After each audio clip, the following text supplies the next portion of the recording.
নমস্কার বন্ধুরা, কেমন আছো? আশা করছি তোমরা সবাই ভালো আছো। তো এই দেখো বন্ধুরা, আমি এসেছি ডিগলিপুরে পরীক্ষা লেখার জন্য। তো ওখানে এসে দেখি রথের মেলা হচ্ছে, তো সেখানেই এসেছিলাম। তো আমি প্রথমবারই এসেছি, তো আমার খুব খুব খুব ভালো লেগেছে বন্ধুরা, কি বলবো।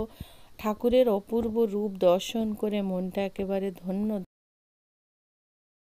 সত্যিই অনেক ভালো লেগেছিল এখানে এসে। আমি আগে কখনো যাইনি, আজকে ফার্স্ট টাইমই এখানে এসেছিলাম। তো দেখেও অনেকটা ভালো লেগেছে। আর এখানে অনেক গান বাজনারও আয়োজন হয়েছিল।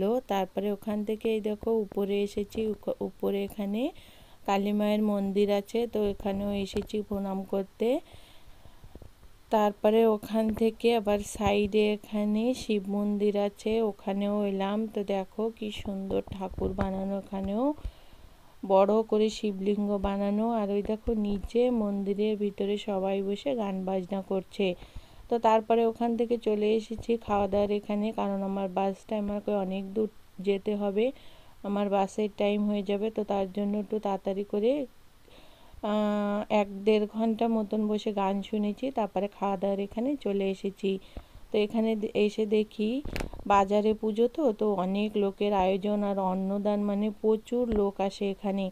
তো অনেক অনেক আয়োজন হচ্ছে রান্না বান্নার। আর দেখো প্রচুর লাইনে সবাই দাঁড়িয়ে আছে, উপরে নিচে সব জায়গায় লোকেরা সব ভিড় পড়ে আছে। অনেক সময় দিয়ে লাইনে দাঁড়িয়ে আছি, এখন প্রসাদ দিচ্ছে, প্রসাদ নিয়ে ঘরে চলে যাব। তো চলো বন্ধুরা, আসতে হবে এ পর্যন্তই।